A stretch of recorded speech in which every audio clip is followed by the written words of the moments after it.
बोल ले गुरु घासीदास बाबा की जय। आदिपुर सतनाम की जय। अमरा साहेब की जय। बालकदा साहेब की जय। बोल ले गुरु घासीदास बाबा की जय। आत्मा में अमरौतीन विराजे, मन में महागोदा। आत्मा में अमरौतीन विराजे, मन में महागोदास।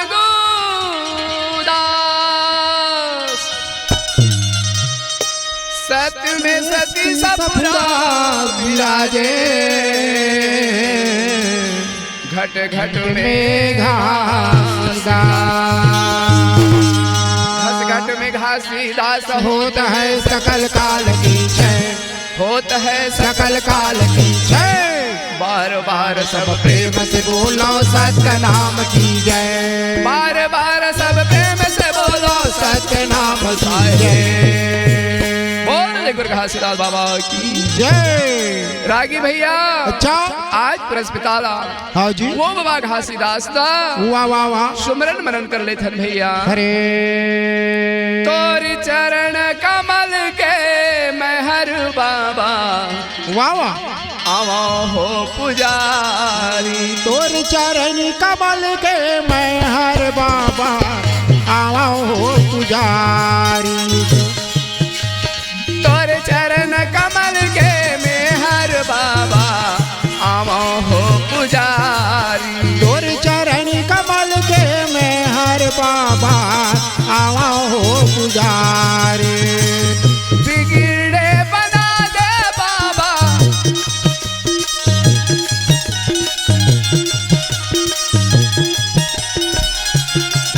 हाँ बिगड़े बना दे बाबा आया कर दुआरी।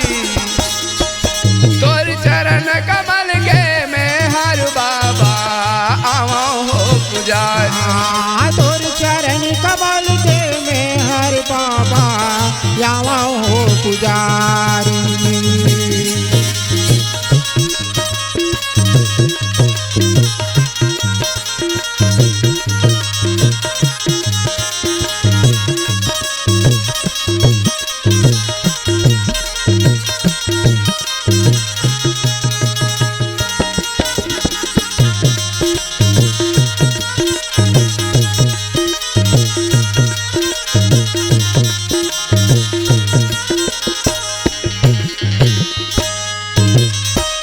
मांगे इच्छा पूरा कर दे, खाली झोली ते हर भर दे। मांगे इच्छा पूरा कर दे, खाली झोली दे हर भर दे। मांगे इच्छा पूरा कर दे, खाली झोली ते हर भर दे।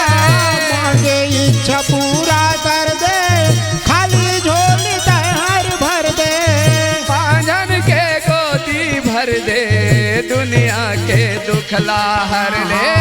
पांजन के गोदी भर दे, दुखिया के दुखला हर दे। ओ सबके इच्छा पूरा करैया।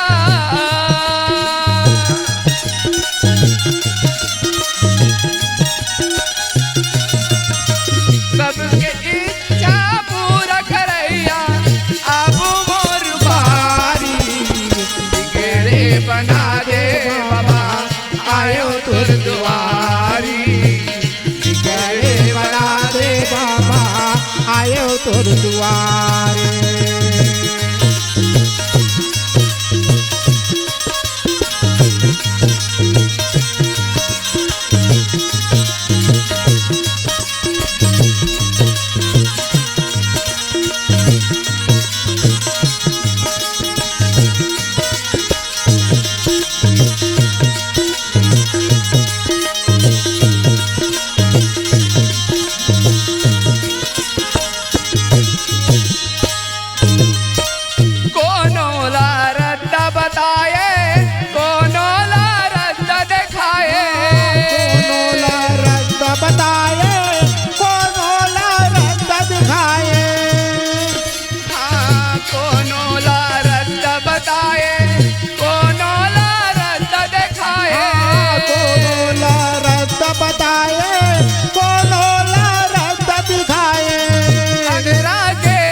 बन के सतलाते हर चिन्हाए। अंधरा के आँखी बन के सतलाते दिखाए।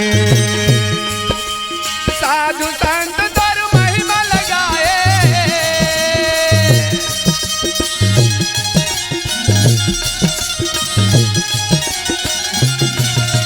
साधु संत दर महिमा लगाए, गाए दुनिया सारी।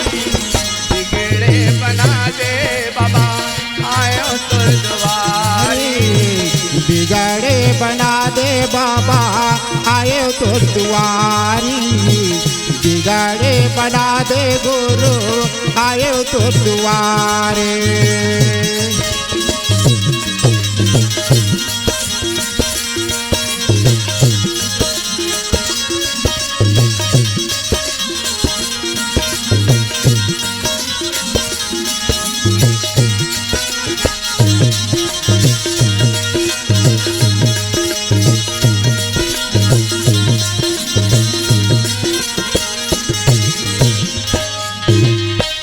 बरसों के आस लगाए आयो तर दुआरी माँ।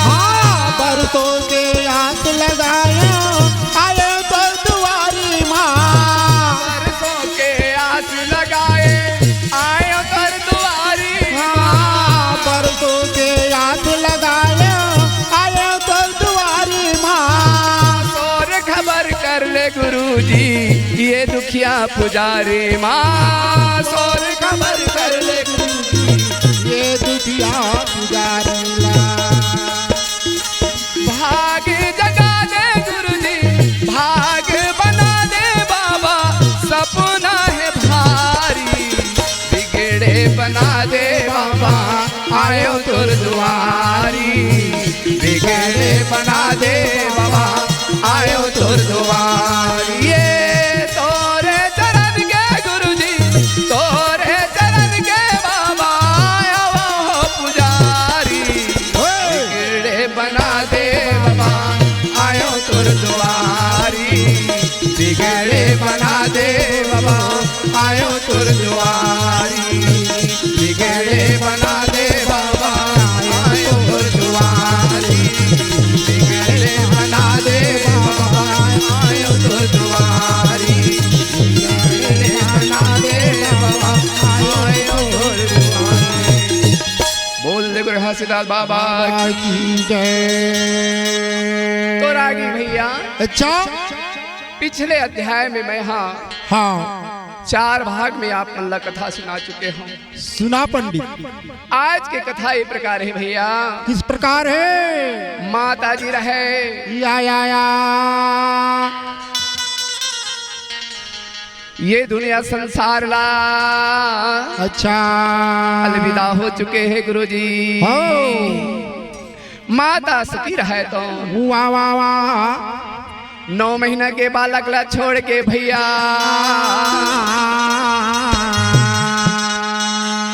पुरस्पिता के लोक में चले गए हैं। चले गए हैं पंडित। ये 3 ननकू मनकू और बाबा घासीदास अरे महंगुदास बाबा रहे तो मन में चिंता करत हवे। वाह वाह वाह घासीदास बाबा रोवे भैया 10-11 दिन है भूख प्यास में भाई कोनो प्रकार से जीवन ग्रहण नहीं करे भैया।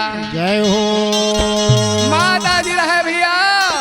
अच्छा वो पुरस्पिता ला पुकार करते पुरस्पिता हाँ आज मोर बेटा ला मैं छोड़ के आए हम पिता। हाँ पिता आज मोर बेटा के शोर खबर कर ले बे पिता। कर दे। का कहे भैया अच्छा मोरिया भागीन के बेटा घासीदास। अरे ये बेटा ओह मोर गरीबी के बेटा हाँ आज मैं तो जगह में नहीं आऊं बेटा। ते कैसे जीवन जियत हो बे बेटा। आज टूटे नहीं पियत भोजन नहीं करत बेटा। अरे मोरिया भागीन के बेटा घासीदास तोरे सेवाला कौन बजाही रे। ये बेटा खातीदार तोर सेवाला कौन बजाही रे मोरिया भागीन के बेटा खातीदार तोरे सेवाला कौन बजाही रे तोरे सेवाला कौन बजाही रे तोरी सेवाला कौन बजाही रे बेटा वाला कौन बजाही रे तोरी सेवाला कौन बजाही रे बेटा सेवाला कौन बजाही रे तोरी सेवाला कौन बजाही रे बेटा सेवाला कौन बजाही रे तोरी सेवाला कौन बजाही रे बेटा सेवाला कौन बजाही रे मोरिया भागीन के बेटा खातीदार तोरे सेवाला कौन बजाही रे मोरिया भागीन के बेटा खातीदार तोरी सेवाला कौन बजाही रे मोरिया भागीन के बेटा खातीदार तोरे सेवाला कौन बजाही रे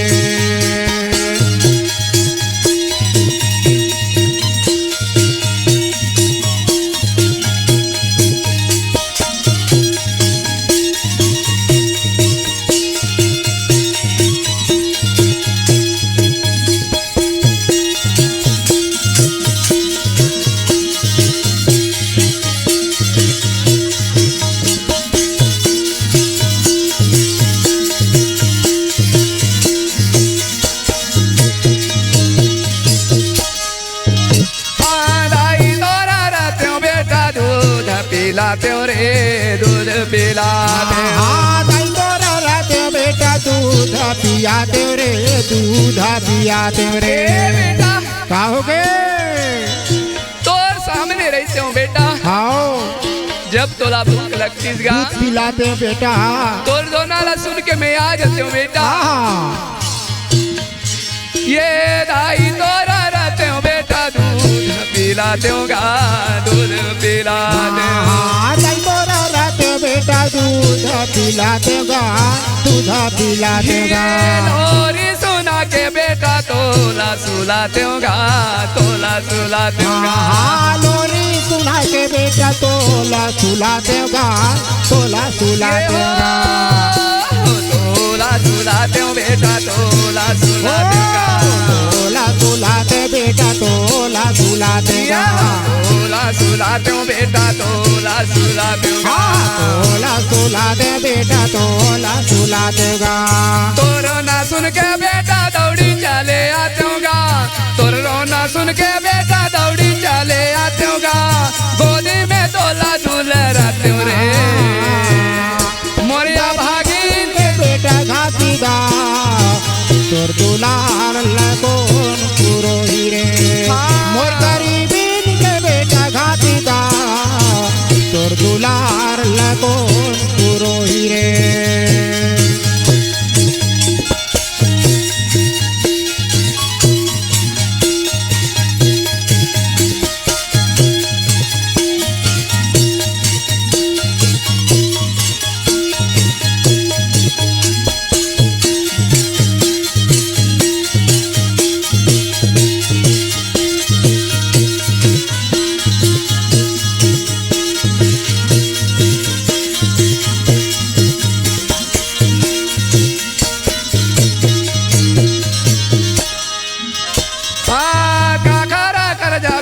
मैं हाँ बोही डारे रे मैं हाँ बोही डारे काका कर जा बेटा मैं हाँ बोही डार रे मैं हाँ बोही डार रे ए बेटा कहोगे कार कर में कर्जा लगल रहे हो बेटा तेला बोहेल पड़ गए बोहेल पड़ गए बेटा आज तोला न महीना के रहे तेला छोड़ के मला आयल पड़ गए आयल पड़ गए बेटा दुनिया संसार में अच्छा ऐसन कोनो भी माता मल्ला संकट मत पड़े ओहो का खारा कर जा बेटा बोहेल मोला होई गे रे बोले मोला होई गे खारा कर जा बेटा बोहेल मोला पड़ गे रे बोहेल मोला पड़ गे नाऊ महीना के तो थोड़े मोला हो गे रे थोड़े तोला हो नौ महीना के बेटा तोला छोड़ल हो गे रे तोला छोड़ल हो गे हो तोला छोड़े हो गे बेटा तोला छोड़े हो गे तोला छोड़ल हो गे बेटा तोला छोड़ल हो गे तोला छोड़े हो गे बेटा तोला छोड़े हो गे तोला छोड़ल हो गे बेटा तोला छोड़ल हो गे पुरुष पिता के अमर कहानी है पुरुष पिता के अमर कहानी है कोनो समझ नहीं पाए रे मोरिया भागीन के बेटा घासीदार तोर सेवाला कौन पुरोही रे मोर दुलार ला कौन पुरोही रे तोर सेवाला कौन बजाही रे तोर दुलार ला कौन बजाही रे तोर सेवाला कौन बजाही रे बोल दे गुरु घासीदार बाबा की जय भैया। अच्छा अत का बात सुने के बाद पुरस्कार है तो हाँ कहे बेटी हाँ धीरज धरो माँ धीरज धरो मैया सबके लिए जीव के लिए भोजन की व्यवस्था हुए व्यवस्था है आज मैं हाँ अच्छा अनेक बड़े संसार ला बसाए हवा बसाहा रचना रच करे हैं रचना रचे हों या तो सबके लिए यहाँ पर भोजन पानी की व्यवस्था है बेटी व्यवस्था है बेटे सबके दुख सुख के मैं साथी हूँ बेटी चिंता झन करवे बेटी अरे तब का होते क्या भैया होते पंडित ये ती महंगुदास बाबा रहा है तो मन में विचार करे विचार करा आज ननकू मनकू मोर दूजन बालक पहले हवे जय हो अब ये 9 महीना के बालक ला मैं कैसे ढंगे कर पालन पोषण करूं विधाता कह के मन में सोचे भाई सोचने लगे का बात हाँ जी घर में कोनो नहीं हैगा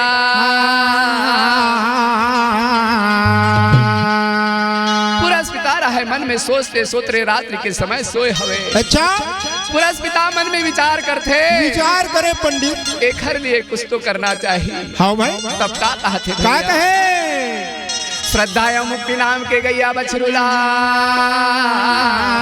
वाह भाई वाह वाह कीला कथे भैया सत और धर्म नाम के गैया बछरू अच्छा जय हो येला कथे बेटी हाँ हाँ जाओ तुम धरती में वाह वाह कहाँ बाबा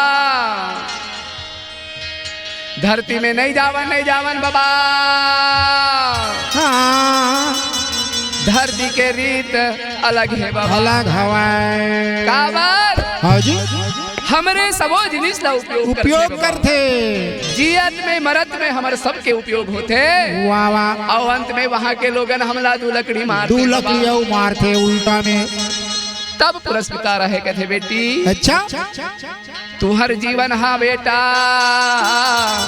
अरे परमार्थ के कारण हो है बेटी वाह वाह वाह तो वाह का बताए गुरुजी क्या कहे पंडित जल्ला जाने बेटी कोनो प्यासाला प्यास नहीं बुझाओ नहीं का है अच्छा हाँ भाई जल के जैन भी जैसे उपयोग करते कोई भी चीज जंतु जाए बोला वो हा प्यास बुझा देते बेटी। वाह वाह पेड़ ला जानता बेटी अच्छा वो पेड़ हा जन जे नहीं थे हाँ। जब फल फलते तो दू लपडेना मारतेगा हाँ भाई ये प्रकार से वहाँ पर समझाए बेटी जय हो यही प्रकार तुम्हार परमार्थ के कारण जीवन हो है जाओ धरती में ऐसे कही के बाबा जी रहा तो समझाए और वही समय बाबा जी रहा तो सपना में कौन ला बतावा थेगा अरे महंगूदास बाबा ला बतावे भैया जय हो तका कहे गुरुजी क्या कहे पंडित जन रोना जाना रोना जाना रोना महंगू जन रोना जाना रोना जाना रोना महंगू जन रोना मन रोना जाना रोना महंगू तेहा जाना रोना बेटा रे लावा थो घासी के पोसैया आते हा जाना रोना बेटा रे लावा था घासी के पोतैया तेहा जाना रोना लाला रे लावा थो घासी के पोसैया आते ना जाना रोना महंगू बेटा लावा था घासी के पोतैया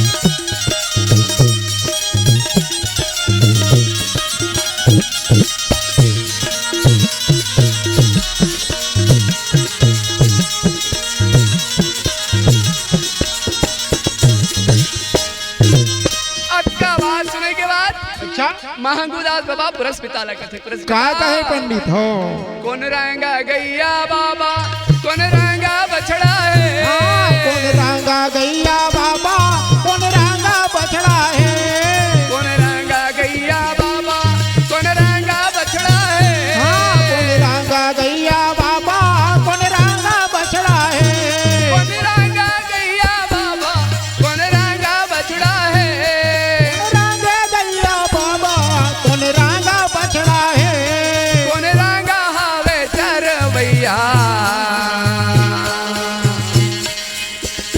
घासीदास लावत तोरू के चरवैया झंडो ना बाबा महंगूदास लावत घासी के पोसैया झनरो ना बेटा महंगूदास लावत घासी के पोसैया झनरो ना बेटा महंगूदास लावत घासी के पोसैया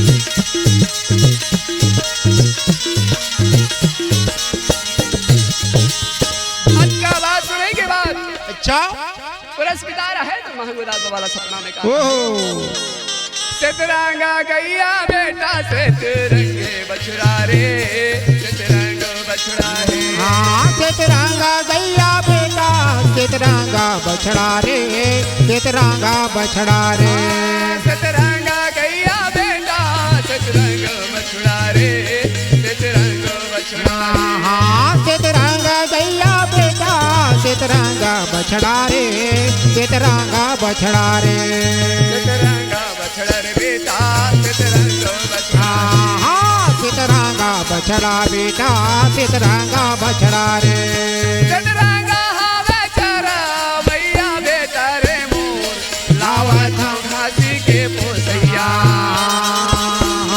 सतरंगा हावे चरवैया रे बेटा मोर लावत घासी के पोसैया घासीदास लावत के पोसैया महंगूदास लावत घासी के पोसैया लावत घासी के पोसैया रे महंगूदास लावत घासी के पोसैया महंगूदास लावत घासी के पोसैया ले महंगू बाबा लावत घासी के पोसैया बाबा रहे तौन भैया अच्छा घासीदास का सपना में सतवाना देवा थे कि तोर घर में गैया बछरू आ करके या ये बालक ला दूध पिला ही बेटा जय हो मत गा होगा सबके लिए भोजन पानी की व्यवस्था है सबके लिए व्यवस्था है महंगूदास बाबा जी रहे तो वहाँ पर मैं आशीर्वाद दे करके अंतर ध्यान हो गए भैया अच्छा महंगूदास बाबा के नींद खुल गए और महंगूदास बाबा रहे तो मन में सोचने लगे क्या सोचेगा आज में कैसन सपना हो भैया या कतको झन कथे भोर के जो सपना होते साकार होते कथे अच्छा हे भगवान में का सपना सपना है का सपना हाँ ये प्रकार से भैया मन में विचार करते हुए दिन बीत गएगा अच्छा संध्या के समय आगे रे भाई 4 बजे के समय हो गएगा भाई बाबा रहा तो अच्छा चरवाहा के रूप धारण करके भैया आगू आगू गैया बछरू आवा थे घूमने लगे पिछू पिछू बाबा जी रहे तो गैया बछरू के आगे अच्छा वही समय में बाबा घासीदास रोवत रहे गुरुजी रोने लगे बाबा कथेगा हाँ कौन है भैया हाँ जी आवाज सुन के बाबा जी रहे तो आगे भाई का बरवत तुर बालक खगा बरवा जी महंगू बाबा काला बताओ बाबा अरे आज 11 दिन हो गए भाई लग खत्म हो गए हवे। अच्छा ये दुनिया में नहीं है बाबा। आओ ये बालक हा भोजन पानी कुछ नहीं करते। नहीं करत हवा। मैं कौन उपाय कराऊं बाबा? वाह भाई वाह। समझ नहीं आवातेगा। पुरस पिता के अंश बाबा जी रहा है तो कहे भैया अच्छा सुनत हसगा महंगो। हाँ ये गैया बछरुला में हा खोजत खोजत 15 दिन में पाए हवा। पाए हाँ ये गैया हा अभी जने हवे। हाँ भाई दूध आवत है गा। दूध आवत है गैया नहीं होती तो ये दूध लाता है पिला देते। अच्छा तो वो कौन गाय भैया? कौन गाय पंडित? बोला दूहेला नहीं लगे भाई। वो काम धेनु गैया आएगा। बाबा जी जाकर के बर्तन ला वहां पर रखे। दूध आपके आप भर गए और वो दूध जब बालक पिया ना हाँ तो मन आनंदित हो गए गुरुजी। बाबा ला कहे सुना थसगा महंगू। हाँ भाई तय एक बात का ध्यान रखबेगा। ध्यान रख भाई महंगू दास। ये गैया बछरू मन हाँ या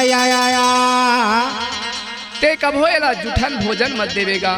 हो हाथ में थन धर के कभी दूध मत धुबे रे भाई। कोनो प्रकार से ला अच्छा गेरवा में झन बांध बे भैया। जय हो और अंतिम का कहे भैया? का कहे पंडित? जे दिन ये गैया बछरू हालो हाँ, हो जाई। हाँ खोजबे मत रे भाई। मत खोज जी। ऐसे कही के भैया पुरस पिता रहा है तो अच्छा अपन लोग चले गए भैया। आलू बोल गुरु घासीदास बाबा।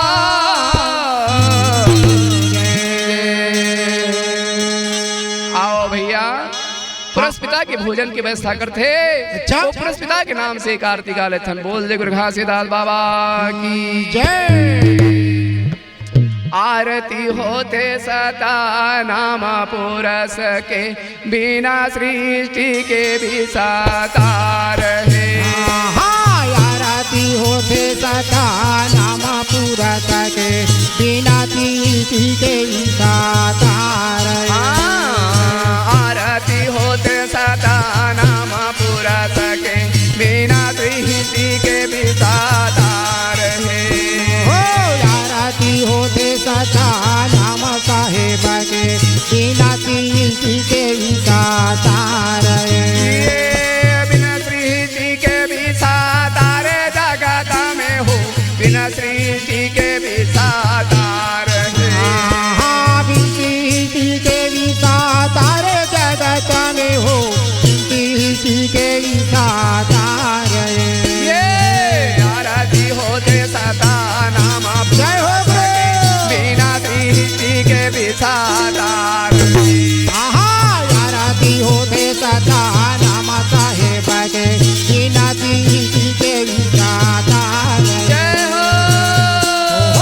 आरती होते सदा नाम पुरस के बिना सृष्टि के भी साकार।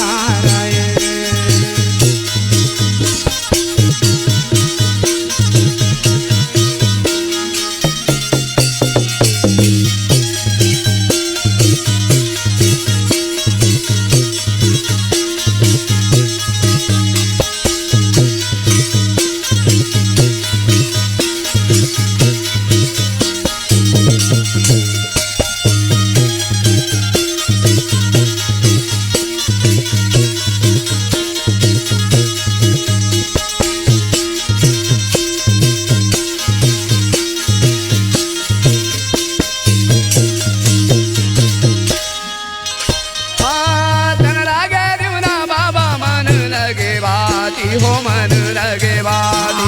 तन लगे दिवना बाबा मन लगे बाती हो मन लगे बाती। तन लगे दिवना बाबा मन लगे बाती हो मन लगे बाती।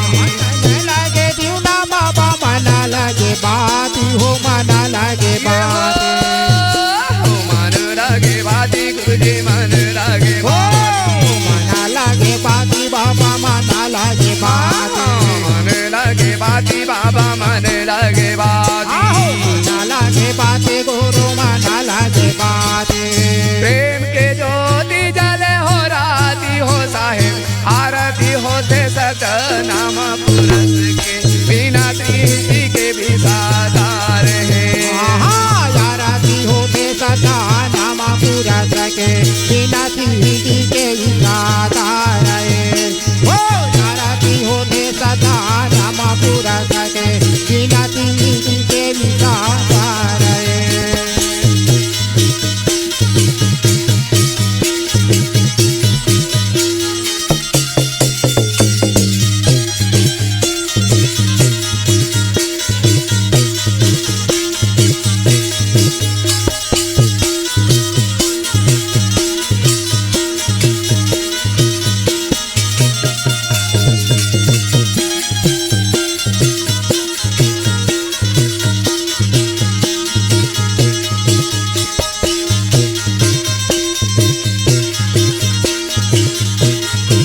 सेठ के सिंहासन हो सेठ के सिंहासन। हाँ सिद्ध कर आसन बाबा सेठ के सिंहासन हो सेठ के ये सिंहासन। सेठ कर आसन गुरुजी सेठ के सिंहासन हो सेठ के सिंहासन। हाँ सिद्ध कर आसन बाबा सेठ के सिंहासन हो सेठ के सिंहासन। हो सेठ के सिंहासन बाबा सेठ के सिंहासन। सेठ के सिंहासन बाबा सेठ के सिंहासन। सेठ के सिंहासन गुरुजी सेठ के सिंहासन। सेठ के सिंहासन गुरु सेठ के सिंहासन। ये सेठ के गदिया लगाई रहे हो साहेब आरती होते सतनाम पुरस के बिना श्री के भी सादार है। आरती होते सता नाम पूरा सके बिना चीज के विसाता रहे। आरती होते सता नाम पूरा सके बिना चीज के विसाता रहे।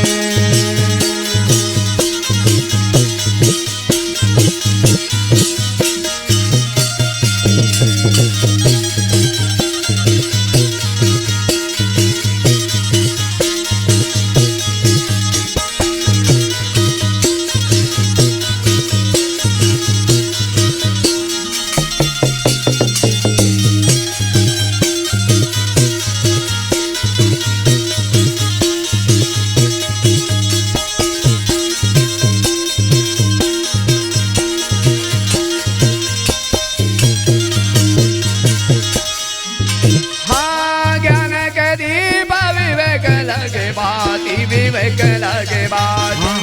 ज्ञान के दीप विवेक लगे बाती विवेक लगे बाती।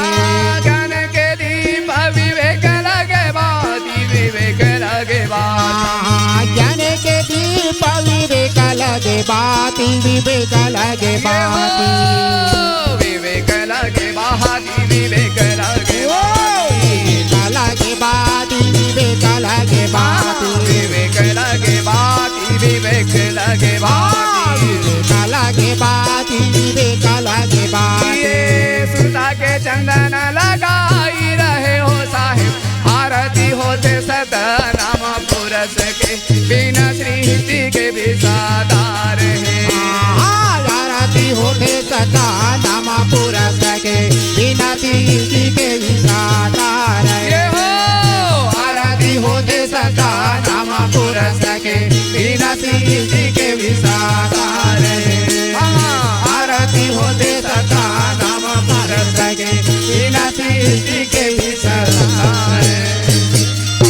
बोल जय गुरु घासीदास बाबा की जय। तो भैया बाबा जी रहे तो गैया बछरूला देख करके वाह वाह वाह। बालक मन के हंसी खुशीला देख के भैया अच्छा मन आनंदित हो गए। आनंद हो गए। बाबा रहे अपन लोग चले गए।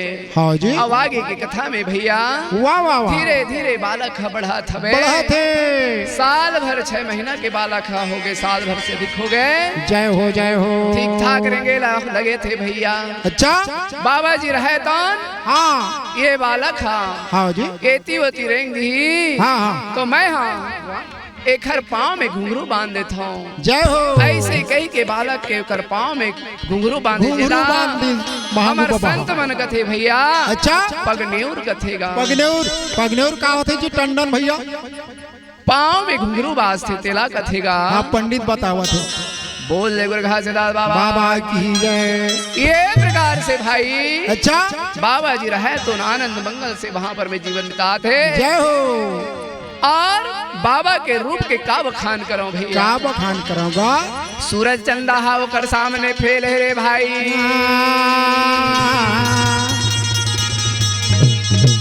बड़े बड़े पंडित महात्मा मना अपन ढंग से हाँ वो बाबा के रूप के बखान करत थे भैया। बखान करत है पंडित।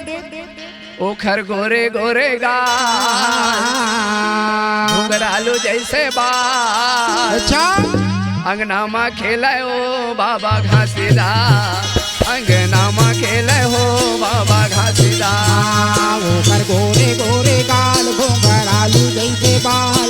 अंगना में खेले हो बाबा घासीदास। अंगना में खेले हो गुरु घासीदास। ओखर ओकर गोरे गोरे गाल घुंघरालू जैसे बाल अंगना में खेले हो बाबा घासीदार अंगना में खेले हो बाबा घासीदार ओकर गोरे गोरे गाल घुंघरालू जैसे बाल अंगना में खेले हो बाबा घासीदार अंगना में खेले हो गुरु घासीदार ये अंगना में खेले हो बाबा घासीदार अंगना में खेले हो बाबा घासीदार अंगना में खेले हो बाबा घासीदार अंगना में खेले हो गुरु घासीदार ये अंगना में खेले हो बाबा घासीदार अंगना में खेले हो बाबा घासीदार अंगना में खेले हो गुरु घासीदार अंगना में खेले हो बाबा हो ओखर गोरे गोरे गाल घुंघरालू जैसे बाल अंगना में खेले हो बाबा घासीदार अंगना में खेले हो बाबा घासीदार ओकर गोरे गोरे गाल घुंघरालू जैसे बाल अंगना में खेले हो बाबा घासीदार अंगना में खेले हो गुरु घासीदार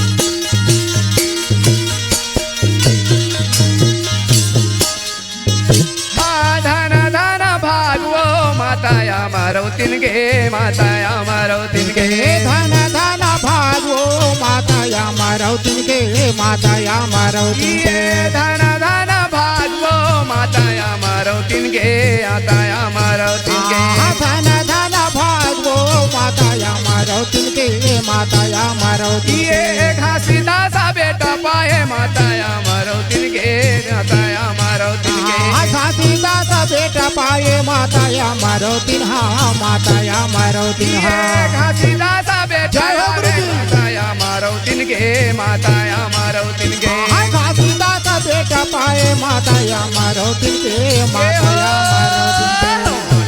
मारौतीन गे हो माताया माताया मारौतीन गे हो माताया माताया मारौतीन गे हो माताया मारौतीन गे माताया मारौतीन गे हो माताया मारौतीन वो तो खेला न लागे संगी ठुमुक भारी चाल ओखर गोरे गोरे गाल घुंघरालू जैसे बाल अंगना में खेले हो बाबा घासीदार अंगना में खेले हो बाबा घासीदार ओकर गोरे गोरे गाल घुंघरालू जैसे बाल अंगना में खेले हो बाबा घासीदार अंगना में खेले हो बाबा घासीदार अंगना में खेले हो बाबा घासीदार अंगना में खेले हो बाबा घासीदार अंगना में खेले हो बाबा घासीदार अंगना में खेले हो बाबा घासीदार बोल दे गुरु घासीदार बाबा की जय।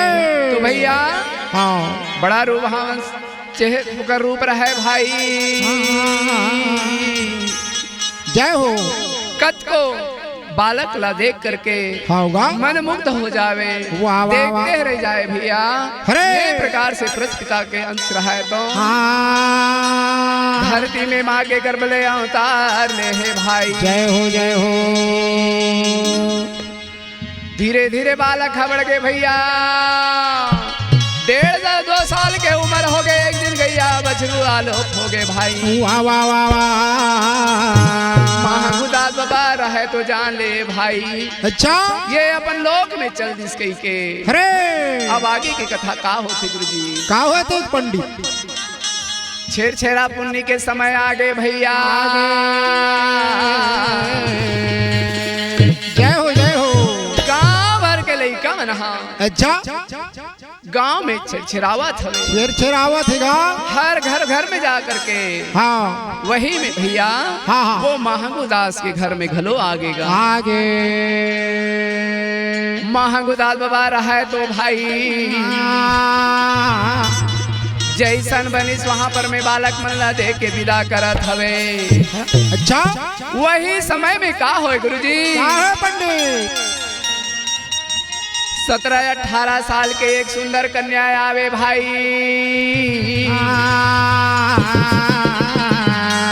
ओकर घर में छिड़छिड़ाए वाला रहेगा। ओकर अच्छा। नाम का है गुरुजी? हाँ हाँ करुणा माता रहे। करुणा माता। करुणा के संबंध में बताए गए हैं भैया। जय हो पंडित। ये करुणा माता ला अच्छा पाए के लिए ओकर माता पिता मन बहुत तपस्या करीन। हाँ बहुत मन हाँ पुरस्पिता के अभिवादन करिस तब जाके ओला मिले रिश्ते। वाह भाई वाह। लेकिन भैया अरे विधि के विधान ला कोई नहीं जाने गुरु, कोई नहीं जाना है पंडित। माता पिता ओकर स्वर्गवास हो गए रही से भैया। जय हो बाबा। आओ ओकर माता पिता मन हाँ बड़ दुख में हमें बेटी ला पाहन कह के बचपन में ही ओकर शादी कर दे रही। अच्छा ओहो बहुत बड़े बीमारी के कारण ओकर पति है घलो ये दुनिया में नहीं रही रे भाई। अरे ओकर डोकरी दाई हवे तेनहा वो डोकरी दाई रहे तेवला भैया पालन पोषण करके बढ़ाए रहे रहा। माता जी रहे तो ओकर घर में छिड़छिड़ाए लागे। अच्छा बाबा घासीदास जब ठुमुक ठुमुक आवे ना हाँ बालक ल देख के माता मुग्ध हो गए भैया, ओहो प्रसन्न हो गए, खुश हो गए। खुश हो गए। जत का कन वो अपन झोला में हाँ चाहे टुकनी में लाए रही सोई भाई। अच्छा वो लइका मला दे दीस। हाँ आओ महंगू दाद वाला कथे सुनत है का। हाँ मैं लइका मला ले जावा था। अच्छा आज सब लइका मना शौक शौक से हाँ भाई साल में एक बार के तिहार आते बिहार आतेगा तो मैं है मला ले जावा था छिड़छिड़ा छेड़छिड़ा लेगा तो सांझ कर ला के तोर घर में छोड़ दिए। छोड़ दूँ बाबू ऐसे बाबा। कही के भैया तीनों बालक ला लेके भैया वो करुणा माता ले करुणा माता हो गांव में छिड़छिड़ाए ला चल दी भैया। जल्दी और ये प्रकार से माता रहा तो संध्या के समय ला करके अच्छा वो बालक लोग कर घर में छोड़ दी भैया। हाँ हाँ धीरे धीरे माया होगा ममता बढ़ गएगा। बढ़ गए कभू कर घर में आके बर्तन मान देती, कभू पानी ला भर देती रे भाई।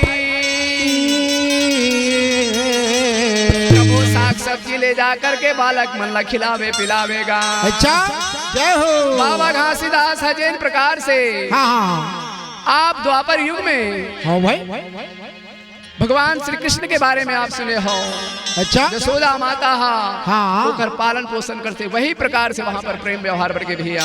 वाह जी बोल दे गुरु घासीदास बाबा की जय। तो भैया माता के आना जाना होगेगा। हाँ भाई। केला देख के आस पड़ोस के लोगन मन कथे भैया हो क्या कहे तोर घर में कोनो प्रकार से हाँ। काम करैया नहीं हैगा। नहीं है जी नहीं महंगू हो बाबा। जिससे एक काम करतेगा महंगो हाँ ये नोनी लाते हैं रख लेते रे भाई। वाह। तेरा अपना लेतेगा अपना लेते महंगुदास बाबा कहने लगे भाई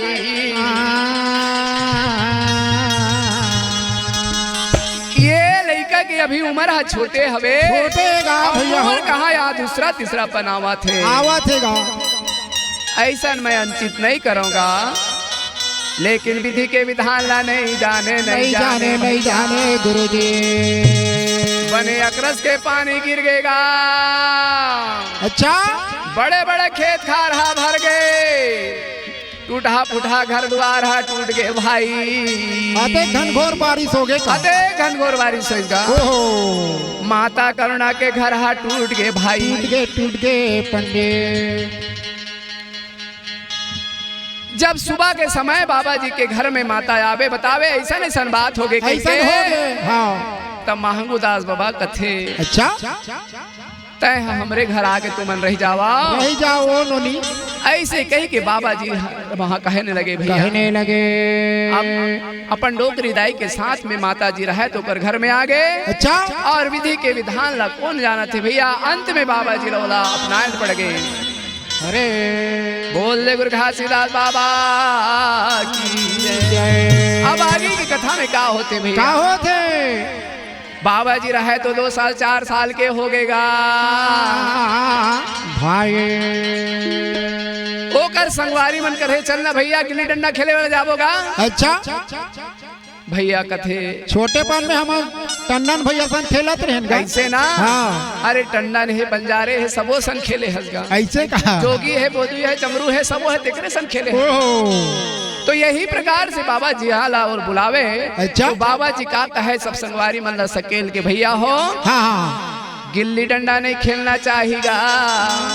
कावर की कावर हाँ भाई गिल्ली और डंडा हाँ हाँ लकड़ी लकड़ी मार थे। हुआ आजकल समाज में ऐसे हवे। अच्छा। एक ही जाति समाज के लोगन न बढ़न नहीं देवे रे भाई। हाँ भौरा भंवर जाल में फंसा के रखते। भौरा भी नहीं खेलना चाहिए। या बहुत प्रकार से बाबा जी रहे तो वहाँ पर मैं ज्ञान बतावे भैया। ज्ञान बताने लगे। और का संदेश देते गुरु जी? का संदेश दे पंडित? मैं करा के पुरिया बरोबर। अरे ए भैया चैन प्रकार से मेकरा कोई भी जगह में देख करके मैं अपन जाल ला पूरथेगा। पूरते थे अभी पूरा थे। काबर हाँ कि जैमा मोर जाल में फंसी हाँ वो जीव के मैं ग्रास बना हूँ कही। अच्छा मैं करा के पुरिया बरोबर दुनिया ले पूरत है। बन रद्दल छोड़ के मूरख ये वो तीरेंगत है। बन रद्दल छोड़ के मूरख ये वो तीरेंगत है। मेकरा के जाल बरोबर मेकरा के जाल बरोबर दुनिया ला पूरत है। बने रद्दल छोड़ के मूरख यो तीरेंगत है। बने रद्दल छोड़ के मूरख यो तीरेंगत है। मेकरा के पुरिया बरोबर मेकरा के पुरिया बरोबर दुनिया ले पूरत है। बन रद्दल छोड़ के मूरख ये वो तीरेंगत है। बन रद्दल छोड़ के मूरख ये वो तीरेंगत है।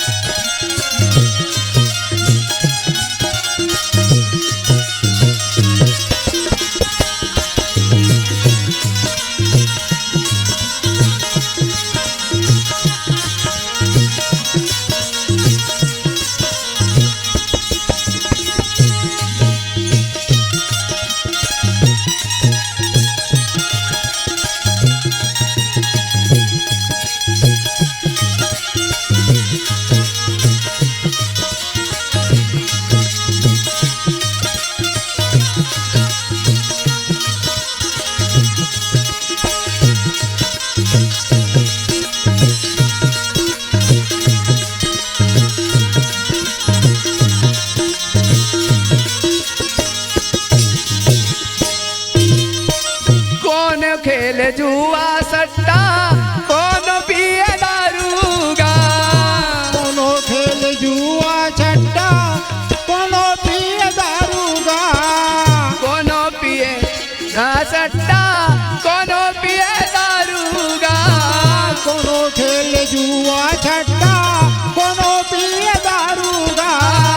कोनो कर करिया करम कोनो बिड़ी माँ खुरगा। कोनो कर करिया करम कोनो पिए माँ खुरगा।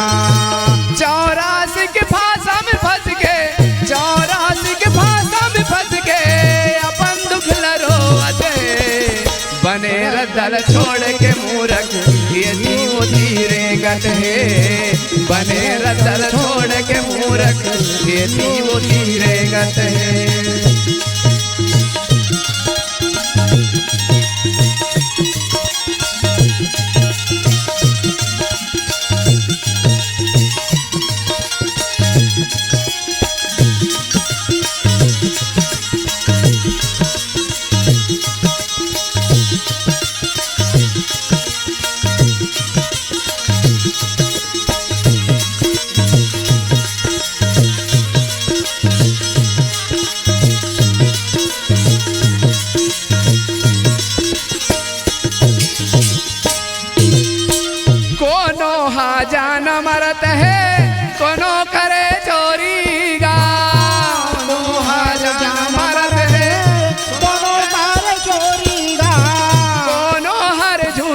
बोलत है कोनो हाल बारी गा कोनो झूठ बोलत है कोनो हाल बारीगा पाप पुण्य ला देखे नाही पाप पुण्य ला देखे नाही करे मन मानेगा बदल छोड़ के मूरख ये वो धीरे गत है बने रतल छोड़ के मूरख ये वो धीरे गत है मैं करा के पुरिया बरोबर मैं करा के पुरिया बरोबर दुनिया ले पूरत है बने रतल छोड़ के मूरख ये वो धीरे गत है बने रतल छोड़ के मूरख ये वो धीरे गत है बने रतल छोड़ के मूरख ये वो धीरे गत है बने रतल छोड़ के मूरख ये वो धीरे गत है बने रतल छोड़ के मूरख ये वो धीरे गत है। बोल दे गुरु घासीदास बाबा की जय।